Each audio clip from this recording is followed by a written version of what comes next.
जय श्री राधे गोविंद। श्री हरिदास। हमारे प्रियाजू हम सब पर अपने कृपा दृष्टि सदैव बनाए रखे और साथ साथ कार्तिक के ठाकुर की भी कृपा आप सब पर बनी रहे। कार्तिक मास चल रहा है और कार्तिक मास बहुत ही पवित्र और पावन महीना है। इसलिए इस महीने में भक्त बहुत कुछ नियम लेते हैं, जैसे दीपदान का नियम, तारा भोजन का नियम या कुछ दान करने का नियम। तो इन्हीं नियमों के साथ साथ कार्तिक मास में बहुत सी कथाएं भी सुनी जाती हैं। इसलिए आज हम इस वीडियो में कुछ कथाएं एक साथ लेकर आए हैं जो कार्तिक के महीने में सुनी जाती हैं। तो कथाएं शुरू करने से पहले भगवान श्री हरि के चरणों में अपना चित्त और ध्यान लगाएं और उसके बाद पूर्ण प्रेम भाव और श्रद्धा से सभी कथाएं सुने। अब हम सबसे पहले शुरू करते हैं धर्मराज की कथा। दो सेठानियाँ थी। एक के घर में धन बहुत था पर वह कंजूस थी। दूसरी के पास धन थोड़ा कम था पर मन से बहुत अमीर थी। रोज़ सवेरे उठती, गंगा स्नान करती, बड़ पीपल सींचती, भगवान के मंदिर जाके पूजा करती। धर्मराज सूरज भगवान की कहानी सुनती, भगवान को भोग लगाकर अतिथि को जिमाती, गाय कुत्ते के लिए ग्रास निकालती। दूसरी सेठानी इस धर्मात्मा को देखकर हंसती और कहती, पता नहीं दिन भर क्या करती रहती है। थोड़े समय बाद दोनों सेठानियों को भगवान का बुलावा आया। धर्मात्मा सेठानी के लिए यमराज जी ने विमान भेजा और दूसरी को दूत मारते हुए ले गए। रास्ते में एक कंजूस सेठानी बोली, मेरे को भूख लगी है। तो दूत बोले, किसी को कुछ दिया होगा तो मिलेगा। फिर वह बोली, मुझे प्यास लगी है। फिर दूत बोले, किसी को पानी पिलाया होगा तो मिलेगा। रास्ते में उसे कांटे चुभने लगे, गर्मी पड़ने लगी, पर दूत तो उसे घसीटते हुए ले गए। अब सेठानी बहुत पछताने लगी कि सब कुछ होते हुए भी दान धर्म नहीं किया। और इतने में यमराज का दरबार आ गया और दूसरी तरफ धर्मात्मा सेठानी को भगवान के पास सिंहासन मिला और वह उस पर बैठी हुई थी। उधर दूसरी सेठानी को तपते कुंड में डाल दिया। तपते हुए कुंड में डाल दिया। अब सेठानी यमराज से बोली, मुझे 1.25 पहर का जीवन दान दो, मैं वापस आकर दंड भोग लूँगी। यमराज ने सेठानी की बात मान ली और वापस उसके शरीर में प्राण डाल दिए। संसार में आते ही पंडितों को बुलाकर सेठानी ने धर्मराज की कथा सुनी, सब तरह से दान धर्म किया। इतने में समय पूरा हो गया। अब की बार सेठानी के लिए विमान आया। 1.25 पहर के दान धर्म से सेठानी को स्वर्ग मिला। धर्मराज जी जैसे सेठानी पर कृपा करी वैसे हम सब पर भी करना। अब हम सुनेंगे कार्तिक मास की दूसरी कथा, पीपल पथवारी की कथा। एक गुजरी थी, वो अपनी बहू के साथ रहती थी। दोनों सासू बहू दूध बेचकर अपना गुजारा चलाती थी। एक दिन सास ने अपनी बहू से कहा कि तू दूध दही बेचने जा। बहू दूध दही लेकर बेचने निकल गई। कार्तिक का महीना था। वहाँ पर सब औरतें मन से और पूर्ण श्रद्धा भाव से पीपल सींचने आती थी। तो वह भी वहाँ बैठ गई और औरतों से पूछने लगी कि तुम क्या कर रही हो। तो औरतें बोली कि हम तो पीपल पथवारी सींच रही हैं। तो बहू ने पूछा, इससे क्या होता है। औरतों ने जवाब दिया, इसके करने से अन्न धन मिलता है, वर्षों का बिछड़ा हुआ पति मिलता है। तो उस गुजरी की बहू ने कहा कि तुम तो पानी सींच रही हो, मैं तो दूध दही से सींचूंगी।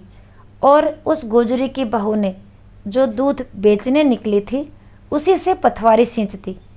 उसकी सास रोज कहती कि तू दूध दही बेचकर पैसे ला के दे। तो उसने कहा, जब कार्तिक का महीना पूरा हो जाएगा तब ला दूंगी। और कार्तिक का महीना पूरा हो गया। जब कार्तिक की पूर्णिमा आई तो गुजरी की बहू पीपल पथवारी के पास धरना देकर बैठ गई। पीपल पथवारी ने पूछा कि तुम यहाँ क्यों बैठी हो। उसने कहा, मेरी सास दूध दही के पैसे मांगेगी। तो पीपल पथवारी ने कहा, मेरे पास पैसे नहीं हैं, ये भेंटे हैं, डंडे, पान, पत्ते, पेड़ हैं, वो ले जा और गुल्लक में रख देना। जब सास ने बहू से पूछा, पैसे लाई है। तो गुजरी ने कहा, मैंने पैसे गुल्लक में रख दिए हैं। तब सास ने गुल्लक खोलकर देखा तो सास देखती रह गई। उसमें हीरे मोती जगमगा रहे थे। सारे पत्ते धन में बदल गए। सास बोली कि बहू, इतना धन कहाँ से लाई हो? तो बहू ने आकर देखा कि वहाँ तो बहुत सा धन रखा है।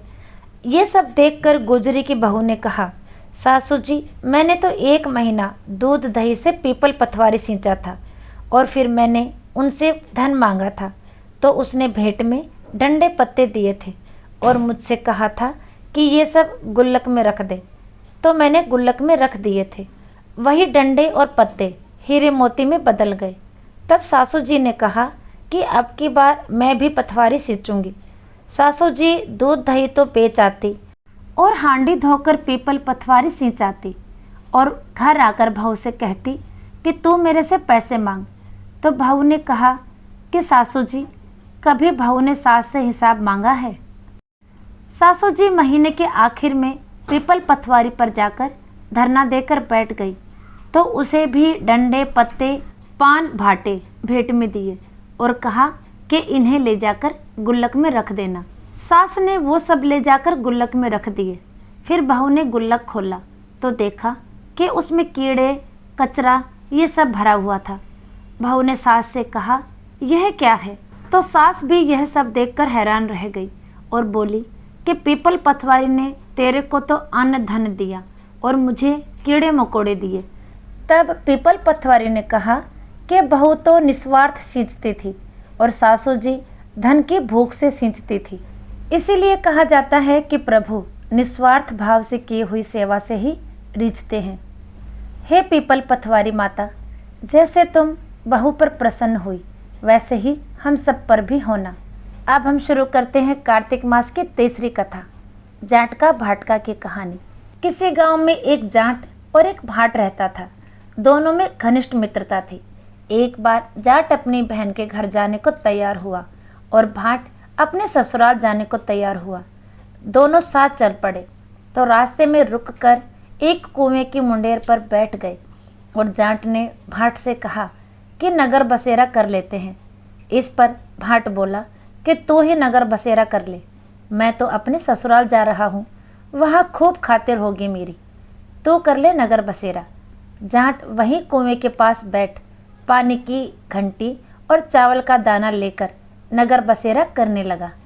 नगर बसेरा करने के साथ जाट कहने लगा कि नगर बसेरा जो करे सो मल धोवे पाँव, ताता मांडा तापसी देगी मेरी माँ, माँ देगी मावसी, देगी द्वारिका का वास, मीठा मीठा घास वृंदावन का वास, 5 कुल्ठी चठी रास, मेरा जिबड़ो श्री कृष्ण के पास, डालो पानी हो जाएगी झट से निकले मेरा जी। यह सब कर करा कर वह जाट बहन के पास चल पड़ा। जाट की बहन ने भाई के आने पर उसकी खातिर की, घी बूरा के साथ भाई को जिमाया। दोनों ने बैठकर ढेर सारी बातें की। इधर भाट अपने ससुराल पहुंचा तो वहां आग लगी हुई थी। आग बुझाने वह भी लग गया, जिसमें उसके हाथ मुंह भी काले हो गए और खुद भी थोड़ा झुलस गया। ना रोटी ना पानी के लिए ही किसी ने पूछा। एक पड़ोसन आई तो उसने भाट की सास से कहा कि जमाई आया है, जरा उसकी आवभगत कर लो। बुढ़िया बोली कि सब कुछ तो जल गया है, अब कहाँ से आवभगत करूं? तब पड़ोसन ने ही भाट को एक रोटी के साथ छाछ दी। उसने वही खाकर गुजारा किया।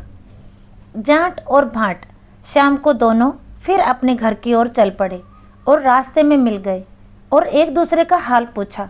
भाट बोला कि मेरे ससुराल में तो आग लगी हुई थी, आग बुझाते मैं खुद काला हो गया। भाट बोला, ना रोटी मिली ना पानी। जाट बोला कि मेरी तो बहुत खातिर हुई। फिर बोला कि मैंने कहा था ना कि नगर बसेरा कर ले, चल आ अब नगर बसेरा कर लें। लेकिन भाट ने फिर मना कर दिया। कहने लगा कि तेरी मावसी है, पता नहीं रोटी दे या ना दे, मेरी तो माँ है, दही की कटोरी चूरमा का पेड़ा धरा पाएगा। भाट ने फिर नगर बसेरा नहीं किया, जाट ने कर लिया। नगर बसेरा जो करे सो मल धोवे पाँव, ताता मांडा तापसी देगी मेरी माँ, माँ देगी मावसी, देगी द्वारिका का वास, मीठा मीठा घास वृंदावन का वास, 5 कुल्ठी चठी रास। मेरा जीबड़ो श्री कृष्ण के पास, डालो पानी हो जाए घी, झट से निकले मेरा जी। ऐसा कर कर वह चल पड़ा। घर पहुंचते ही जाट की मौसी ने बहुत लाड प्यार किया। उधर भाट घर गया तो उसकी भैंस खो गई थी। भाट का बाप एक लाठी रखे तो दूसरी उठाए और कहने लगा कि ससुराल गया तो आग लगा दी, अब यहाँ आया है तो भैंस खो दी।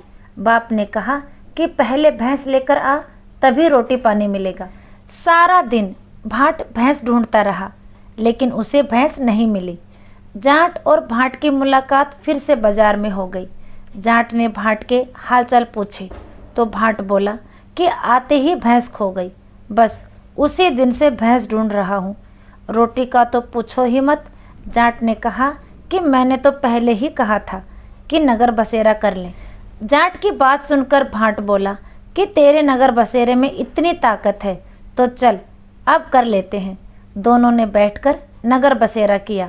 नगर बसेरा जो करे सो मल धोवे पाँव, ताता मांडा तापसी देगी मेरी माँ, माँ देगी माँसी देगी द्वारिका का वास, मीठा मीठा घास वृंदावन का वास। 5 कुल्ठी चठी रास, मेरा जिबड़ो श्री कृष्ण के पास, डालो पानी हो जाए घी, झट से निकले मेरा जी। दोनों की नगर बसेरा करने पर भाट जैसे ही आगे बढ़ा तो उसकी खोई भैंस मिल गई, जिसे लेकर घर पहुंचा। घर पहुंचते ही माँ ने कहा कि लड़के को आते ही घर से निकाल दिया, सारे दिन से ये भूखा प्यासा भटक रहा है। यह कहकर उसकी माँ ने उसको खूब खिलाया पिलाया। इस घटना के बाद सारे नगर में ढिंढोरा पिटवाया गया कि कार्तिक में सब कोई अपने पीहर या सासरे आते जाते नगर बसेरा करे। जैसे भाट को नगर बसेरा करने का फल मिला, वैसा ही हर किसी को मिले। कथा के अंत में कार्तिक के ठाकुर का एक जयकारा जरूर लगाएं। अब हम शुरू करेंगे कार्तिक मास में सुनी जाने वाली चौथी कथा, शालिग्राम जी की कथा। किसी गांव में एक बुढ़िया थी, उसके शालिग्राम जी की सेवा थी। वह प्रतिदिन नियम से शालिग्राम जी की सेवा करती थी। कार्तिक मास में वह गंगा स्नान का विचार कर पड़ोसन से बोली, मैं गंगा जी स्नान करने जा रही हूँ, तू मेरे शालिग्राम जी को रख ले और जब तक मैं नहीं आऊँ तब तक उसकी सेवा कर देना। पड़ोसन यह जानकर बड़ी खुश हुई कि उसे भगवान शालिग्राम जी की सेवा पूजा का अवसर मिल रहा है। उसने हाँ तो भर दी, परंतु थोड़ी देर वह चिंता में डूब गई और फिर बोली, परंतु मेरे को तो सेवा पूजा नहीं आती, तो मैं कैसे करूँगी। इस पर बुढ़िया माँ उसे समझाते हुए बोलती है कि सवेरे इनको उठाना, नदी से लोटा भरकर पानी लाना, आते समय बगीचे से पुष्प व तुलसी भी लेते आना, भगवान को जल व कच्चे दूध से स्नान कराना, चंदन लगाकर पुष्प व तुलसी चढ़ाना। शालिग्राम जी की सेवा पाकर पड़ोसन बहुत उत्साह में थी। पड़ोसन ने सब कुछ बुढ़िया माँ के कहे अनुसार किया। सवेरे उठते ही शालिग्राम भगवान को भी आवाज़ लगा देती कि भगवान उठ जाओ, सुबह हो गई। उसके बाद नदी से लोटा भरकर पानी ले गई। आते समय बगीचे से पुष्प व तुलसी भी लेती आई, भगवान को जल व कच्चे दूध से स्नान कराया, चंदन लगाकर पुष्प व तुलसी चढ़ाई। उसके बाद उसने दूध का भोग लगा दिया। फिर वह खाना बनाने में लग गई। खाना बनाकर उसने भगवान को भोग भी लगा दिया। भोग लगाते समय उसने देखा कि दूध तो वैसा ही पड़ा है। उसने सोचा कि भोग लगाने का समय हो गया है तो भोग तो लगा देती हूँ, हो सकता है भगवान भोग के साथ ही दूध पीते हों। थोड़ी देर बाद पड़ोसन ने फिर जाकर देखा तो दूध और भोग वैसा ही पड़ा हुआ था जैसा वह रख कर गई थी। वह भगवान से हाथ जोड़कर बोली, भगवान दूध भी पी लो और जीम भी लो, आप जीम लो तो मैं भी जीमूँ। ऐसा कहकर वह बाहर चली गई। थोड़ी देर बाद फिर वापस आती है, पर देखती है कि भगवान ने दूध भी नहीं पिया और ना ही खाना खाया। यह देखकर वह पड़ोसन तो चिंता करने लगी और फिर पड़ोसन भगवान से बोली, भगवान आपकी मालकिन आएगी तो कहेगी कि तूने मेरे भगवान को दुबला कर दिया। अभी तो 1 महीना पूरा बाकी है, आज तो पहला ही दिन है, आप जीम लो तो मैं भी जीमूँ। लेकिन भगवान ने न दूध पिया न भोजन पाया। वह पड़ोसन भी भूखी ही बैठी रही, थोड़ी थोड़ी देर में आकर देखती रहती और भगवान से जीवने के लिए मनुहार करती रहती। धीरे धीरे शाम पड़ गई। भगवान शालिग्राम जी ने सोचा कि अब तो दर्शन देने ही पड़ेंगे, नहीं तो ये तो भूखी ही बैठी रहेगी। और ऐसा सोचकर भगवान छोटा सा मोर मुकुट पीताम्बरधारी रूप लेकर पाटे पर जाकर बैठ गए। दूध पी लिया, वह जीम लिए। अब तो रोज ऐसा ही होता था। एक दिन भगवान ने कहा कि मैं गाय चरा आऊं। तो पड़ोसन बोली, भगवान थोड़े ही दिन तो रहोगे, क्यों जाते हो? पर भगवान माने नहीं। हाथ में सोने की लाठी, कंधे पर हीरे मोती का जड़ा हुआ पीताम्बर डालकर गाय चराने गए और शाम को गोधुली बेला में गाय लेकर वापस आ गए। अब तो रोज ही ऐसा होने लगा। भगवान रोज दूध पी के जीम के गाय चराने चले जाते और शाम को वापस आ जाते। ऐसे करते करते 1 महीना बीत जाता है। बुढ़िया माँ गंगा स्नान करके घर आती है। स्नान ध्यान से निमट करके सोचती है कि शालिग्राम जी को ले आऊं। तो वह पड़ोसन के घर जाती है। पड़ोसन से बोलती है कि मेरे शालिग्राम जी दे दो। तो पड़ोसन बोलती है, शालिग्राम जी तो शाम को आएंगे, तब ले जाना। तो बुढ़िया माँ शालिग्राम जी के लिए जिद करने लगी और उनके बीच झगड़ा होने लग गया। लोग इकट्ठे हो गए। बुढ़िया माँ के झगड़े को देखकर पड़ोसन बोलती है कि बुढ़िया माँ को समझाओ, जैसे 1 महीना निकाला वैसे शाम तक और सब्र कर ले। बुढ़िया माँ तो धरना देकर बैठ गई और बोली, मैं तो मेरे शालिग्राम जी को लेकर ही जाऊंगी।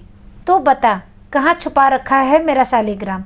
पड़ोसन बार बार बोलती रही और समझाती रही कि शाम को जब शालिग्राम जी आए तब ले जाना। शाम होने पर जब भगवान गाय चराकर आए और गाय को उसकी जगह पर छोड़कर उस पड़ोसन के घर के अंदर विराजित हो गए, तब पड़ोसन बुढ़िया माँ से बोली, अब ले जाओ तुम्हारे भगवान जी। बुढ़िया माँ को भगवान जी दिखाई नहीं दिए। उसे कुछ समझ नहीं आया। बुढ़िया माँ बोली, तो इतनी देर से क्यों मना कर रही थी? जरूर तूने ही कहीं छुपा रखा था। यह सुनते ही पड़ोसन को सब समझ में आ गया। खुशी के मारे आंखों से आंसू बह निकले। उसने भगवान के सामने हाथ जोड़ लिए। फिर भगवान जी से बोली, भगवान बुढ़िया माँ को भी अपना असली रूप दिखा दो, नहीं तो ये मुझ पर विश्वास नहीं करेंगी। पड़ोसन की बात मानकर भगवान ने मोर मुकुट पीताम्बर धर हाथ में सोने की लाठी ली और फिर बुढ़िया माँ को भी दर्शन दिए। बुढ़िया माँ देखकर भौचक्की रह गई और कांपने लगी और उसकी आंखों से भी झरझर आंसू बहने लगे। फिर बुढ़िया माँ ने भगवान के और पड़ोसन के दोनों के पैर छू लिए और कहा कि मैं तो इतने दिनों से सेवा कर रही थी, पर मेरे को तो कभी भगवान ने दर्शन नहीं दिए। फिर बुढ़िया माई बोली, क्योंकि मैंने तो भगवान की केवल मूर्ति मानकर सेवा की थी। असल में तूने ही भगवान के निर्मल मन से सच्ची सेवा की है, जो भगवान ने तुझे दर्शन दिए। हे प्रभु, जैसे पड़ोसन को दर्शन दिए वैसे ही सबको देना। कथा अधूरी हो तो पूरी करना, पूरी हो तो मान करना। कहानी कहने, सुनने और हुकारा भरने वाले सभी की मनोकामना पूरी करना। अब हम कार्तिक मास में सुनी जाने वाली सास बहू की 5वीं कथा सुनेंगे। एक सास और बहू थी। कार्तिक का महीना आने वाला था तो सासू ने बहू से कहा, बहू मैं कार्तिक नहाने गंगा जाना चाहती हूँ। बहू का भी बड़ा मन था कार्तिक स्नान करने का, तो उसने सासू माँ से कहा, मैं भी कार्तिक नहाने के लिए आपके साथ गंगा जी चलूँगी और व्रत रखूँगी। तो उसकी सास एकदम गुस्से से बोली कि तू भी चलेगी तो घर कौन संभालेगा? तू अभी घर का ध्यान रख, अभी तो तेरी खूब उम्र पड़ी है, बाद में जाना। और ऐसा कहकर सास गंगा स्नान को चली गई। अब तो पीछे से बहू ने सोचा, सासू माँ ने तो मना कर दी कार्तिक स्नान की, पर मैं तो यहीं स्नान करके कार्तिक व्रत करूँगी। और वह बोली, मन चंगा तो कठौती में गंगा। ऐसा सोचकर उसने 31 कुंडे कुम्हार के यहाँ से मंगवाए और घर की छत पर रख लिए। अब तो बहू रोज रात को 1 कुंडे में पानी भरकर छत पर रख देती और सवेरे जल्दी उठकर उस कुंडे में थोड़ा सा गंगा जल डालकर स्नान कर लेती और कहती, सासू जी नहावे उंडे, मैं नहाऊं कुंडे। और फिर उस कुंडे को छत पर उल्टा रख देती। इस प्रकार वह रोज एक नए कुंडे में जल भरकर स्नान करती। तुलसी, पीपल, केला, आंवले को जल चढ़ाकर पूजा करती। रोज एक समय खाना खाती और शाम को सब जगह दिए लगाती और रात में भगवान के भजन करती। इस तरह 1 महीना पूरा हो गया। अब बहू की सासू जी कार्तिक स्नान करके आई तो गांव के बाहर एक मंदिर में रुकी और घर पर खबर करवाई। तो बहू अपनी पड़ोसनों के साथ ढोल बाजे लेकर पहुंची और सासू माँ की अगवानी करके धूमधाम से उन्हें घर लेकर आई।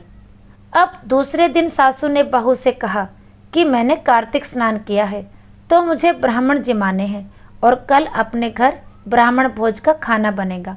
तो बहू धीरे से डरते हुए बोली, सासू माँ, एक ब्राह्मण मुझे भी जिमाना है। तो सासू माँ ने पूछा, तुझे ब्राह्मण क्यों जिमाना है? तब बहू बोली, सासू माँ, मैंने भी कार्तिक स्नान किया है, व्रत रखे हैं। सवेरे जल्दी उठकर नहाई, तुलसी, केला, पीपल, आंवले, पथवारी की पूजा करी। तो 1-2 ब्राह्मण मेरे नाम का भी कह दो। तो सासू माँ बोली कि बहू, तो झूठ क्यों बोल रही है? तो आगे कभी नहाएगी तो तेरे नाम का भी ब्राह्मण जिमा देंगे। तब बहू बोली, मैं झूठ नहीं बोल रही, अगर आपको विश्वास नहीं है तो छत पर जाकर देखो। सास ने बहू के साथ छत पर जाकर देखा तो वहाँ कई सारे कुंडे औंधे रखे हुए थे और सब सोने जैसे चमक रहे थे। सासू माँ ने इतने कुंडे देखकर बहू से पूछा कि इतने सारे सोने के कुंडे कहाँ से आ गए? तब बहू ने बताया कि मैंने भी गंगा स्नान किया है, उसी के पुण्य से ये सोने के हो गए। सासू माँ आश्चर्य में पड़ गई कि तू गंगा स्नान को कब गई?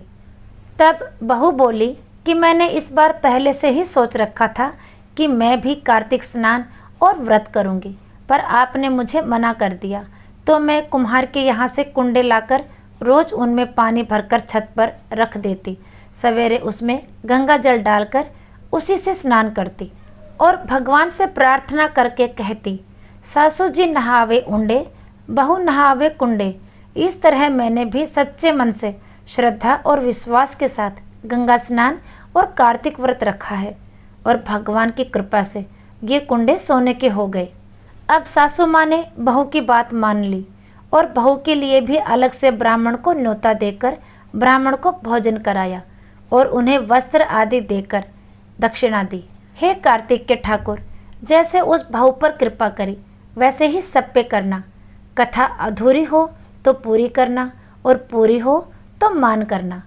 अब हम कार्तिक मास में सुनी जाने वाली इल्ली और घुण की छठी कथा सुनेंगे। बहुत समय पहले की बात है। एक इल्ली थी और एक था घुण। दोनों मित्र थे, दोनों साथ साथ रहते थे। एक बार कार्तिक मास आया तो इल्ली ने घुण से कहा, आओ घुण, कार्तिक स्नान करें। इल्ली के ऐसा पूछने पर घुण ने मना कर दिया और बोला कि तेरा तो क्या है, तू तो गिरी छुआरे में पड़ी रहती है, इसलिए तेरे में बहुत ताकत है, तू नहा सकती है, और मैं तो साधारण मोठ बाजरे में रहता हूँ। देख भाई, मेरी तो स्नान की श्रद्धा नहीं है, इसलिए मैं तो नहीं जा रहा। ऐसा कर, तू ही जा और स्नान कर, मैं तो यहीं पड़ा रहूँगा और मोठ बाजरे का सिट्टा खाऊंगा और ठंडा ठंडा पानी पीऊँगा। मेरे लिए तो इतना ही काफ़ी है, तू ही जा और कार्तिक स्नान कर। इल्ली ने कहा, ठीक है, जैसी तेरी मर्जी। और ऐसा कहकर इल्ली कार्तिक स्नान के लिए निकल पड़ी। इसके बाद इल्ली ने तो राजा की बेटी के पल्लू से लगकर कार्तिक स्नान कर लिया, पर घुण जीवन में कोई धर्म कर्म नहीं कर पाया। कुछ समय बाद दोनों की मौत हो गई। कार्तिक के स्नान के फल से इल्ली राजा के घर में जन्म लेती है और घुण राजा के यहाँ गधा बनता है। राजा की बेटी बड़ी हुई तो उसके विवाह का दिन आया और वह ससुराल के लिए विदा होने लगी। विदा होने के समय अचानक ही बेटी ने बैलगाड़ी रुकवा दी तो राजा और रानी दोनों बोले कि यह बैलगाड़ी क्यों रुकवाई है? बेटी, तुझे जो मांगना है मांग ले। बेटी, तुझे जो मांगना है मांग ले। लड़की बोली कि मुझे यह गधा चाहिए। यह सुन राजा और रानी दोनों बोले कि यह क्या मांगा है, कुछ और मांग ले। यह भी कोई मांगने की चीज़ है?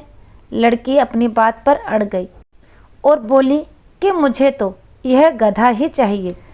लड़की की बात सुनकर गधा फुदक फुदक कर भागने लगा और लड़की के साथ वह भी चला गया।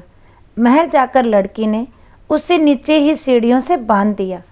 एक दिन राजा की लड़की सीढ़ी से उतरने लगी तो गधे ने कहा कि ऐ सुंदरी, मुझे पानी पिला दे। राजा की लड़की और उस गधे को अपना पिछला जन्म याद था, इसलिए राजा की लड़की बोली कि जब तुझे कहा था कि आ कार्तिक नहा ले, तब तूने मना कर दिया था। तूने कहा कि मैं तो बाजरा खाऊंगा और ठंडा ठंडा पानी पीऊंगा। लड़की और गधे की वार्तालाप उसकी देवरानी जेठानी सुन रही थी। वह दोनों अपने देवर के पास गई और बोली कि ये तुम किस जादूगरनी को ब्याह कर लाए हो? यह तो जानवरों से बात करती है। अपनी भाभियों की बात सुनकर लड़का बोला कि मैं जब अपने कानों से सुनूंगा और आँखों से देखूंगा तब ही मानूंगा। अगले दिन वह सीढ़ी पर छिपकर बैठ गया। उसकी पत्नी आई और गधे ने उसे फिर से वही बात कही, जिस पर राजा की लड़की ने वही जवाब दिया। यह सब देखकर राजकुमार तलवार निकालकर सामने आया और बोला कि तुम जानवरों से कैसे बात कर सकते हो? बताओ कि तुम कौन हो? उसकी पत्नी ने उससे बहुत कहा कि औरत का भेद नहीं खोलना चाहिए, लेकिन वह राजकुमार अड़ा रहा कि नहीं, मैं तो सब जानकर ही रहूँगा। राजकुमार की जिद के आगे उसकी पत्नी हार गई और उसने पिछले जन्म की सारी बातें उसे बता दी कि वह पिछले जन्म में इल्ली थी और यह गधा घुड़ था। इससे मैंने कार्तिक नहाने की बात कही, लेकिन इसने मना कर दिया, जिसके परिणाम स्वरूप यह इस जन्म में गधा बन गया और मैं राजा की बेटी के पल्ले से लगकर कार्तिक नहाई तो मैं राजकुमारी के रूप में पैदा हुई। इसलिए मैं तो इससे पिछले जन्म की बात कर रही थी। सारी बात सुनकर राजकुमार बोला कि क्या कार्तिक स्नान का इतना पुण्य मिलता है? रानी ने कहा कि हाँ, बहुत पुण्य फल मिलता है। अपनी पत्नी की सारी बातें सुनकर राजकुमार ने कहा कि यदि कार्तिक स्नान का इतना महत्व है, तब हम दोनों जोड़े से कार्तिक स्नान करेंगे और दान पुण्य भी करेंगे, ताकि आने वाले समय में हम सुखपूर्वक रह सकें। दोनों ने जब जोड़े से कार्तिक स्नान किया तो उनके पास काफ़ी धन हुआ। इस कहानी के बाद सभी को कहना चाहिए कि हे कार्तिक महाराज, जैसा आपने इल्ली को फल दिया वैसा ही सभी को देना, लेकिन घुण जैसा फल किसी को ना देना। जय श्री हरि, जय हो कार्तिक के ठाकुर की। अब हम शुरू करते हैं कार्तिक मास में सुनी जाने वाली लपसी तपसी की कथा। एक समय की बात है, एक छोटे से गांव में दो दोस्त रहते थे, जिनका नाम लापसी और तापसी था। तापसी हमेशा भगवान की श्रद्धा में लीन रहता था और लापसी सवा सेर लापसी बनाकर भगवान को भोग चढ़ाता था। एक दिन दोनों में इस बात के लिए बहस हो गई कि दोनों में कौन बड़ा है। तापसी बोलता है, मैं रोज़ भगवान की पूजा करता हूँ, इसलिए मैं बड़ा हूँ। उधर लापसी कहता है कि मैं रोज़ भगवान को भोग लगाता हूँ, इसलिए मैं बड़ा हूँ। जब दोनों दोस्त इस बात पर बहस कर रहे थे तो उसी वक्त नारद जी वहाँ से गुजर रहे थे। उन्होंने देखा कि लापसी और तापसी दोनों किसी चीज़ को लेकर बहस कर रहे हैं, तो उन्होंने उन दोनों से पूछा कि तुम दोनों क्यों लड़ रहे हो।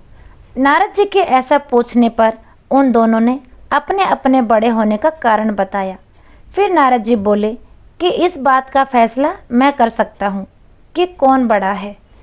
और फिर अगले दिन वह दोनों नहा धोकर अपने अपने काम में लग गए। फिर नारद जी चुपके से आए और तापसी के सामने 1.25 करोड़ की अंगूठी रख दी, ताकि वह जान सके कि तापसी के मन में कितना लालच है। जब तापसी की नज़र नारद जी की रखी हुई उस अंगूठी पर पड़ी, तब उसने चुपचाप उसे अपने पैरों के नीचे छुपा लिया। और फिर नारद जी ने लापसी के सामने अंगूठी रखी। अंगूठी पर लापसी की नज़र पड़ी तो उसने सोचा कि यह अंगूठी तो बहुत महंगी लग रही है, जिस किसी की भी होगी वह बेचारा बहुत परेशान होगा। ऐसा सोचकर लापसी बाहर जाकर उसके असली मालिक को खोजने लगता है, लेकिन वह नहीं मिलता। तो लप्सी ने उस अंगूठी को अपने गांव के मुखिया को दे दिया, क्योंकि वह नहीं चाहता था कि किसी दूसरे की अंगूठी को वह अपने पास रखे। अंगूठी देते वक्त लप्सी ने मुखिया जी से कहा कि यह जिस किसी की भी अंगूठी है उसे वापस कर देना। फिर लापसी उस जगह पर जाता है जहाँ तपसी तपस्या कर रहा होता है। तभी वहाँ नारद जी प्रकट होते हैं। जब नारद जी को उन दोनों ने देखा तो नारद जी से पूछने लगे कि बताओ, हम दोनों में से कौन बड़ा है। दोनों के ऐसा पूछने पर नारद जी ने कहा कि तुम दोनों में से लापसी सबसे बड़ा है। तापसी ने इस चीज़ का कारण पूछा। तब उन्होंने तापसी से खड़े होने को कहा। जब तापसी खड़ा हुआ तब उसकी अंगूठी दिख गई जो उसने अपने नीचे छुपाई होती है। उसकी चोरी पकड़ी जाती है। तब नारद जी ने तापसी से कहा, तुम इतनी तपस्या करते हो फिर भी तुम्हारा मन साफ नहीं है और इसलिए तुम्हें कोई फल नहीं मिलता है। फिर नारद जी तापसी को सच्ची भक्ति के बारे में समझाते हुए कहते हैं कि सच्चा भक्त होना ये नहीं होता कि हम दिन भर तपस्या में लीन रहें, बल्कि हमारा मन सच्चा भी होना चाहिए, तभी हम एक सच्चे भक्त कहलाएंगे। तापसी अपने किए पर शर्मिंदा हो गया और उसको समझ में आ गया कि उसने कितनी बड़ी गलती की है। उसने नारद जी के सामने हाथ जोड़कर पूछा कि मुझे अपनी तपस्या का फल कैसे मिलेगा और मेरा पाप कैसे उतरेगा। तब नारद जी बोले कि जब कार्तिक मास में स्त्रियां कार्तिक नहाएंगी तब वे अपना पुण्य तुम्हें देंगी, और साथ ही साथ यदि कोई धोती के साथ गमछा नहीं देगा तो वह फल तुम्हें मिलेगा। यदि कोई साड़ी देकर ब्लाउज नहीं देगा तो वह फल तुम्हें मिलेगा। यदि कोई अंगना लीप कर दहली नहीं लिपेगा तो वह फल तुम्हें मिलेगा। यदि कोई सीधा देकर दक्षिणा नहीं देगा तो वह फल तुम्हें मिलेगा। यदि कोई ब्राह्मण जिमाकर दक्षिणा नहीं देगा तो वह फल तुम्हें मिलेगा। यदि कोई जूता देकर तेल नहीं देगा तो वह फल तुम्हें मिलेगा। यदि कोई सारी कहानियाँ सुने लेकिन तुम्हारी कहानी नहीं सुने तो वह फल तुम्हें मिलेगा। फिर उस दिन से हर व्रत और हर कथा के बाद लप्सी और तापसी की कहानी कही और सुनी जाती है। सच्ची भक्ति केवल भगवान की तपस्या करने से नहीं होती, बल्कि मन और इरादे भी पवित्र होने चाहिए। लप्सी और तापसी की कहानी हमें सिखाती है कि इंसान चाहे कितना भी भगवान की पूजा या तपस्या कर ले, लेकिन उसका फल तभी मिलेगा तब वह मन का सच्चा होगा। जहाँ तापसी अपनी पूजा अर्चना के कारण पवित्र दिखाई दिया, लेकिन वह मन से लालची निकला, वहीं दूसरी ओर लप्सी के विनम्र और ईमानदार कार्यों ने उसकी भगवान के प्रति सच्ची भक्ति को दिखाया। भगवान की विशुद्ध भक्ति के लिए और उनके प्रेम के लिए एक साफ, सच्चा और निस्वार्थ मन आवश्यक है। ये कथा भगवान की भक्त पोपाबाई की है। तो चलिए शुरू करते हैं। किसी गांव में एक भाई बहन रहते थे। भाई की शादी हो चुकी थी, लेकिन उसकी बहन की शादी नहीं हुई थी। बहन का नाम पोपाबाई था। पोपाबाई बहुत पूजा पाठ करती थी, व्रत और नियम किया करती थी। एक दिन उसके भाई भाभी ने उससे शादी के लिए कहा, तब उसने शादी के लिए मना कर दिया। उसने अपने भाई भाभी से कहा कि मेरे रहने के लिए गांव के बाहर एक झोंपड़ी बनवा दो, मैं उसी में रहकर अपना जीवन व्यतीत कर लूँगी। और उसके बाद उसने गांव के सभी लोगों से कहा, हे गांव वालों, आप लोग अपने अपने गाय बछड़े को मेरे झोंपड़े के पास घास चरने के लिए छोड़ दिया करो। मैं सभी के गाय बछड़ों की देखभाल किया करूँगी। जो भी बचा कुचा खाना हो वह भेज देना, मैं वही खाकर रह लूँगी। इस तरह बहुत दिन बीत गए। एक दिन उस देश का राजा शिकार खेलने जंगल को जा रहा था। उसकी नज़र गांव के बाहर बने पोपाबाई के झोंपड़े पर पड़ी। राजा झोंपड़े के पास जाकर आवाज़ लगाने लगा, यहाँ कौन रहता है? जब कोई भी उत्तर नहीं मिला तो झोंपड़े के दरवाजे को खटखटाने लगा। खटखटाने की आवाज़ सुनकर पोपाबाई ने अंदर से ही पूछा, बाहर कौन है? बार बार दरवाजा क्यों खटखटा रहे हो? क्या काम है? तब राजा ने उत्तर दिया, मैं इस देश का राजा हूँ, मैं तुम्हारे साथ विवाह करना चाहता हूँ। पोपाबाई ने कहा, अपने महल को लौट जाओ, मैं पराये पुरुष का मुंह नहीं देखती। लेकिन राजा ने उसकी बात पर ध्यान नहीं दिया और बलपूर्वक पोपाबाई को उठाकर अपने घोड़े पर बिठाकर महल की ओर चल पड़ा। पोपाबाई ने राजा को श्राप दिया, हे राजा, तेरा राजपाट सब नष्ट हो जाएगा। महल में पहुंचकर राजा ने अपनी रानियों से सारी बात बताई। राजा की सारी बात सुनकर रानियों ने राजा से अनुरोध किया कि पोपाबाई को सही सलामत उसकी झोपड़ी में छोड़ आइए। रानियों के कहे अनुसार राजा पोपाबाई को उसकी झोपड़ी पर छोड़ने चल पड़ा। रास्ते में पाप की नदी आई जिसमें राजा डूब गया। पोपाबाई मृत्यु के बाद धर्मराज के दरबार में पहुंची। वहां धर्मराज ने उसे स्वर्ग का राज दिया। वहीं किसी गांव में एक सेठ सेठानी की मृत्यु हुई। वे दोनों मृत्यु लोक से स्वर्ग लोक को आए, लेकिन स्वर्ग का दरवाजा बंद पड़ा था। उन दोनों ने धर्मराज जी से स्वर्ग का द्वार खोलने के लिए विनती की। तब धर्मराज ने कहा, इस पर पोपाबाई का राज है। सेठ सेठानी ने कहा, हम पोपाबाई को नहीं जानते। तब धर्मराज ने कहा कि मैं तुम दोनों को 7 दिन के लिए मृत्यु लोक में भेजता हूँ। वहाँ जाकर 8 खोपरा से राई भरकर 5 कपड़ा ऊपर रखकर कहानी सुनना और उद्यापन करना और इस प्रकार कहना, राज है पोपाबाई का, लेखा लेगी राई राई का, बोलो पोपाबाई की जय। आज की ये कथा यहीं समाप्त होती है। कथा के अंत में पोपाबाई का और कार्तिक के ठाकुर का जयकारा जरूर लगाएं। कथा भगवान श्री कृष्ण द्वारा एक बुढ़िया माई की मृत्यु पर उसे कंधा देकर मोक्ष प्रदान करने की भी है। आज की इस वीडियो में हम इसी कथा को सुनेंगे। कार्तिक के महीने में औरतें तुलसी सींचने जाती थी। एक बुढ़िया भी तुलसी सींचने जाया करती थी और सब औरतें तो तुलसी सींचकर आ जाती, लेकिन बुढ़िया तुलसी सींचने के बाद कहती, तुलसा माता सत की दाता, मैं बिड़ला सींचू तेरा, तू कर निस्तारा मेरा। तुलसा माता गुड़वा दे लड़वा दे, पीतांबर की धोती दे, मीठा मीठा ग्रास दे, बेकुंठ का वास दे, चटका की चाल दे, पटका की मोत दे, चंदन की काठ दे, झालर की झनकार दे, साईं को राज दे, दाल भात का जीमण दे, कृष्ण जी को कांधा दे।